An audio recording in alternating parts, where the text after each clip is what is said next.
Bismillahirrahmanirrahim. Assalamualaikum warahmatullahi wabarakatuh.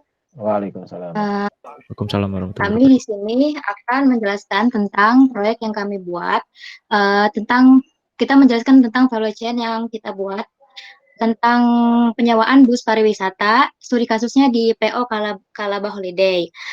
Yang pertama, anggotanya ada saya sendiri, Mita Hasana, kemudian ada rekan saya, Safia Almira. Selanjutnya ada deskripsi dari proyek yang kita buat, akan dijelaskan oleh Safia Almira. Silahkan. Baik, di sini saya akan menjelaskan deskripsi project. Project ini dibuat untuk memudahkan para customer PO Kalaba Holiday dalam penyewaan bus pariwisata yang berbasis web, sehingga dalam penyewaan bus lebih dipermudah lagi dan saat penyewaan tidak memakan waktu yang cukup lama. Dan selanjutnya akan menjelaskan Langsung. Ini ya, kemudian kita lanjut ke valuation-nya.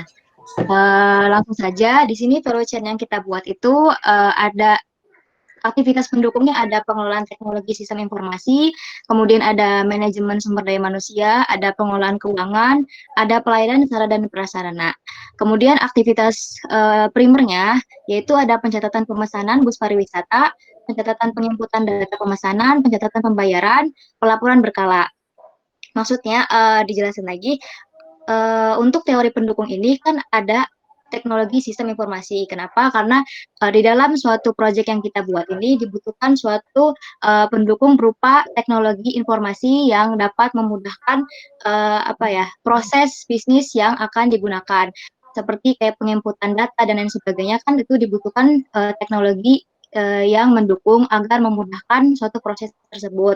Kemudian ada sumber daya manusianya. Di sini sumber daya manusianya itu yang artian seperti kayak karyawannya. Di situ mungkin karyawannya akan diberikan suatu pelatihan berupa pengenalan tentang teknologi-teknologi yang akan digunakan dalam proses bisnis tersebut.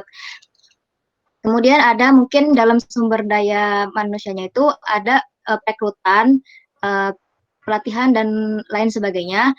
Terus ada pengelolaan keuangan. Di sini maksudnya pengelolaan keuangan masuk ke dalam teori pendukung karena di dalam proses bisnis ini itu dibutuhkan suatu pengelolaan keuangan agar agar perusahaan itu tuh pendapatannya itu terstruktur gitu, maksudnya ada pelaporannya gitu kan. Setiap ada pendapatan yang masuk dari proses pemesanan penyewaan bus pariwisata tersebut, nanti kan akan diolah di dalam sistem keuangan tersebut. Kemudian ada pelayanan sarana dan prasarana. Di sini maksudnya seperti busnya, terus kayak ruangan-ruangannya, kan nanti juga ada kantor-kantornya gitu untuk mendukung suatu proses bisnis itu. Terus juga kayak ada peralatan-peralatannya seperti komputer, terus ada buku, alat tulis dan lain sebagainya yang mendukung proses bisnis dari perusahaan tersebut. Kemudian ada aktivitas primernya itu ada pencatatan pemesanan bus pariwisata. Jadi proses yang ada di dalam penyewaan bus pariwisata ini yaitu ada pencatatan pemesanan bus dulu, karena kita kan merupakan perusahaan yang bergerak dalam bidang jasa pemesanan bus. Ya, jadi yang pertama itu pastinya adalah pencatatan pemesanannya dulu. Kemudian setelah melakukan pemesanan, ada penginputan data pemesanan. Jadi setelah ada yang udah ketahuan nih, misal siapa yang mesan, itu datanya akan diinput biar tidak hilang gitu. Jadi nanti kalau misalnya ada yang mesan lagi, terus juga kita bisa ngasih tahu kalau misalnya pemesannya udah segini dan stok busnya tinggal segini gitu. Jadi tidak ada pelanggan yang kecewa ataupun lain sebagainya. Kemudian ada pencatatan pembayaran. Setelah melakukan penginputan data, selanjutnya data tersebut ada masuk ke dalam pencatatan pembayaran di mana nanti pelanggan tersebut akan melakukan proses pembayaran atau transaksi dengan melalui transfer, karena ini kan berbasisnya online, jadi tidak langsung ke kasirnya. Itu untuk mempermudah pelanggan juga dalam melakukan proses penyewaan dan juga memberikan kepuasan pada pelanggan. Jadi pencatatan setelah itu dilakukan pencatatan pembayaran. setelah pelanggan melakukan pembayaran itu akan dicatat secara otomatis, tidak manual lagi, karena untuk mengurangi data-data atau file-file yang hilang. Uh, Selanjutnya juga kita ada pelaporan berkala. Nah, fungsi dari pelaporan berkala ini sebenarnya untuk mengetahui, untuk memberikan laporan kepada pemimpin dari perusahaan itu agar apa ya, menjadi acuan bagi pemimpin itu, kurangnya di mana gitu. Jadi sebagai bahan evaluasi bagi seorang pemimpin dalam melakukan proses bisnis ini. Jadi situ mungkin pelaporan berkalanya tentang pendapatannya setiap bulan ada berapa, kemudian jumlah pemesan itu ada berapa setiap bulan, terus juga apa namanya, tingkat kenaikan pendapatan, tingkat kenaikan pemesan itu ada berapa, terus juga di situ juga mungkin ada stoknya juga, stok bus tinggal berapa, stok bus ada berapa gitu. Terus kalau misalnya mungkin sebagai bahan evaluasi jika nanti pendapatan meningkat dan juga ternyata banyak sekali pelanggan yang mengalami peningkatan gitu banyak. Jadi mungkin itu sebagai bahan evaluasi juga bagi pemimpin untuk menambah stok busnya lagi seperti itu. Marginnya pemesanan bus pariwisata. Udah sekian. Terima kasih Pak. Wassalamualaikum warahmatullahi wabarakatuh. Waalaikumsalam. Silakan dikomentari yang lain. Bagus ya. Jangan dulu di close. Oh, jangan dulu.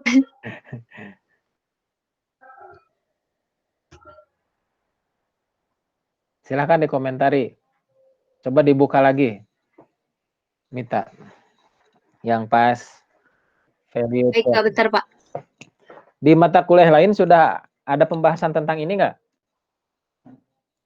Ada Pak proses bisnis. Oke, sip.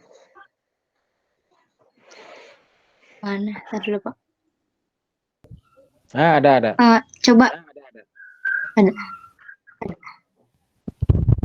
Di page 3.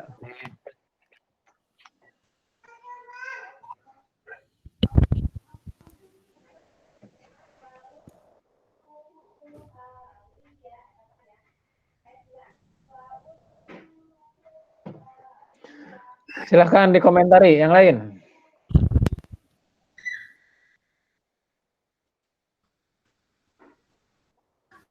Jadi kalau dari saya ya, ini udah bagus. Dipastikan bahwa value chain ini tidak ada hubungannya dengan apa yang akan dikembangkan ya.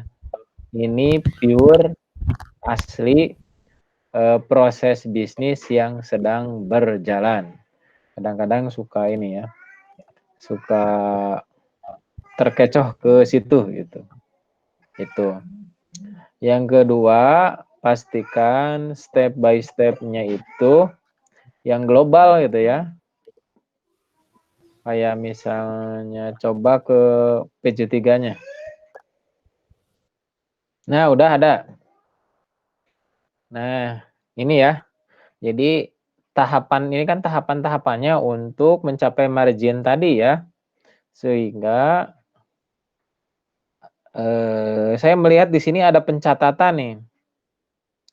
Apakah pencatatan itu pencatatan pembayaran ya ini? Apakah di awal atau memang setelah diinputkan baru dicatat? Biasanya ini ya saya, pembayaran itu ketika melakukan pemesanan. Nah itu. Terus dipastikan setiap proses ini, kalau nanti proyek 1 kan akan menjadi cikal bakal BPMN kalau kalian menggunakan BPMN. Berarti ini 1 BPMN, 2 BPMN, 3 BPMN, 4 BPMN. Sehingga setiap step ini lebih global nantinya. Lebih global itu maksudnya seperti apa?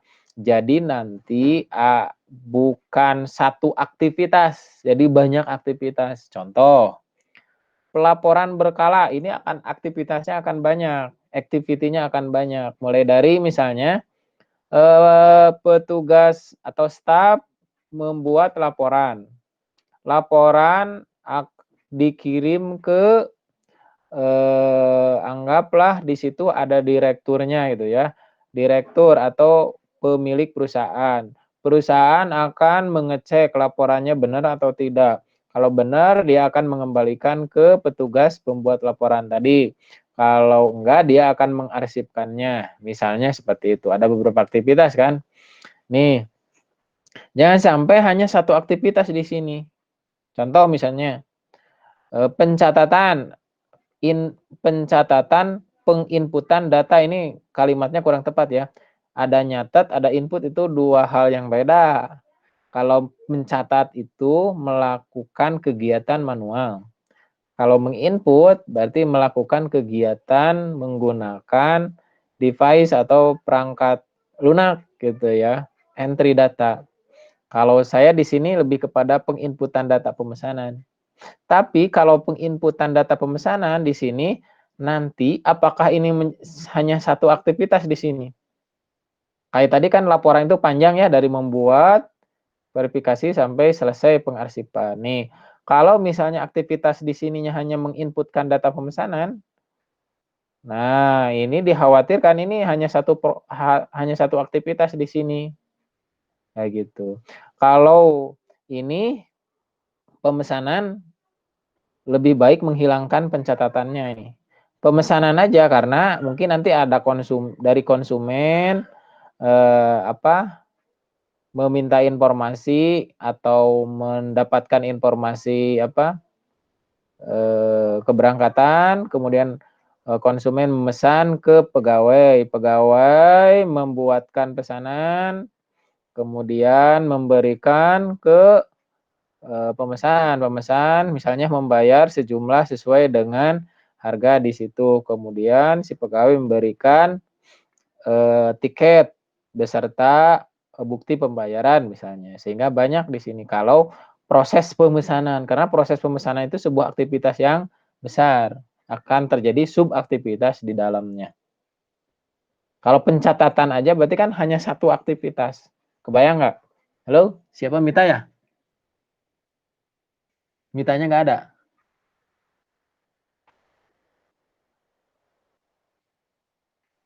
Mita.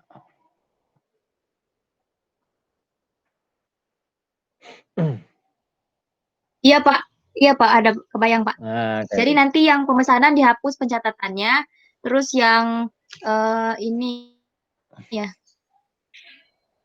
yang intinya diganti ya pencatatan, penginputan aja gitu Pak ya, Nah, penginputan data. Karena emang kalau penginputan saja, apakah itu satu aktivitas nantinya atau bakal banyak aktivitas di dalamnya? Karena tadi ini aktivitas-aktivitas ini akan menjadi BPMN nanti. Kalau dalam oh iya, kalau kalau iya sih Pak. kalau dalam satu BPMN hanya satu aktivitas gimana tuh? Iya, iya ya pencatatan aja kali Pak ya. Nanti kan di situ ada penginputan melalui, misal pencatatan, terus nanti kan di situ ada input melalui ini gitu, komputerisasi gitu nanti di BPMN. Silahkan ya. Ini pencatatan pembayarannya udah benar Pak, gini Pak. Kalau pembayaran, apakah benar setelah diinput dibayarkan atau di awal? Biasanya kalau saya pesan bus itu ya, ini kan yang sedang Iya, berjalan. Saya datang iya ke Pak. PO, saya menanyakan, pertama saya biasanya menanyakan dulu, apakah jurusan ke sana masih ada? Oh, ada. Oke, kalau gitu saya pesan. Oh, silakan mau di DP atau bayar langsung? Saya misalnya DP. Oke. Nanti kalau misalnya udah beres baru dibayar. Atau datang bisnya atau nanti di dalam bis baru dibayar full, atau ada juga yang langsung bayar di situ. Apakah seperti itu? Kalau ini kan setelah di-input, silakan aja karena proses Iya. bisnis setiap perusahaan itu beda gitu. Jadi tidak harus, oh saya mah ngikut A, B, C, nggak usah. Kalau memang sesuai dengan proses bisnis ya itu yang benar gitu. Tadinya mau gini Pak, misal ada orang yang mesen nih, udah mesen kan, siapa nih yang mesen gitu kan, terus dia mesennya berapa bus, terus juga stoknya dilihat stoknya ada berapa, misal udah fix nih kan dimasukin kan Pak ke penginputan data siapa aja yang mesen. Nah habis itu kalau udah fix baru mereka melakukan pembayaran, begitu Pak tadinya. Iya, iya, iya. Jadi didata Masuk dulu Pak itu ya. Pak? Iya Ya, Pak, ya silahkan aja, nggak apa-apa. baru nanti ada pelaporan secara berkala. Makasih Pak masukannya Pak. Oke.